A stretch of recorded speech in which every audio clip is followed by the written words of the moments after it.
trending at mainit-init pa, Pokwang hindi makapagpigil sa kaniyang sarili at naturo itong si Ogie Diaz habang kwinento niya ang mapapait niyang karanasan sa dati niyang kinakasama na si Lee O'Brien.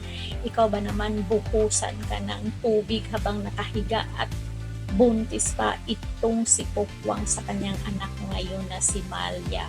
So anong masasabi niyo dito? Bago ang lahat, intro muna tayo. Let's go!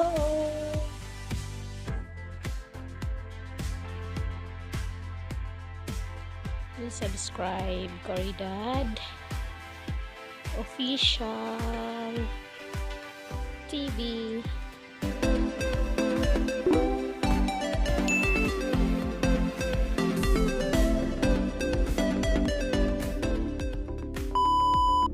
Nanggagalaiti sa galit at mangiyak-iyak tong si Pokwang nung ikwinento niya ang naging karanasan niya sa dating live-in partner na si Lee O'Brien. Sino ba namang tao ang matutuwa sa mapait niyang karanasan dito sa dating niyang kinakasama? Ikaw ba naman yung asawa na hindi matutuwa na buntis itong si Pokwang at ani pa ni Pokwang habang masilan yung pagbubuntis niya at habang ito ay nakahiga sa kanilang kama, ito daw si Pokwang ay biglang binuhusan ni Lee O'Brien at pinagmumura at ito pa ang pinakamatindi. At that time si Pokwang ang lumayas sa sarili niyang bahay.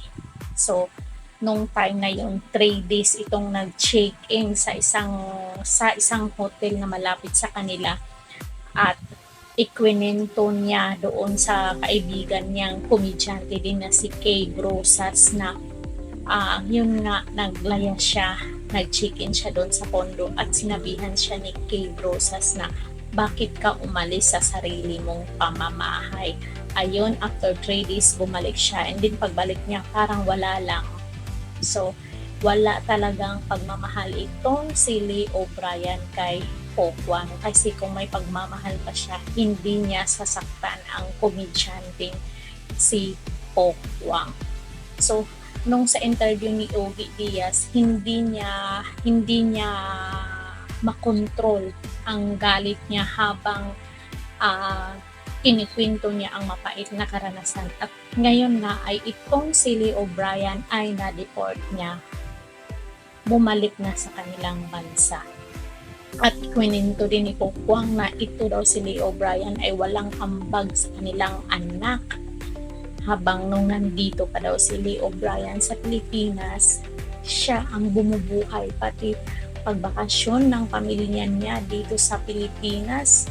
Sagot niya ang lahat, ang pagkain sa mamahaling restaurant at sa pag-check-in sa isang hotel. O grabe ang pagmamahal ni Pokwang sa dating kinakasama na si Lee O'Brien. At sa ngayon ay parang natauhan na siya na unahin na muna ang kanyang sarili at kailangan niyang lumaban para sa mga anak niya. Kung nagustuhan niyo ang kwentong to guys, don't forget to like, share, and subscribe. Ring bell on niyo ako para ma-notify kayo sa ating mga latest chika dito sa showbiz.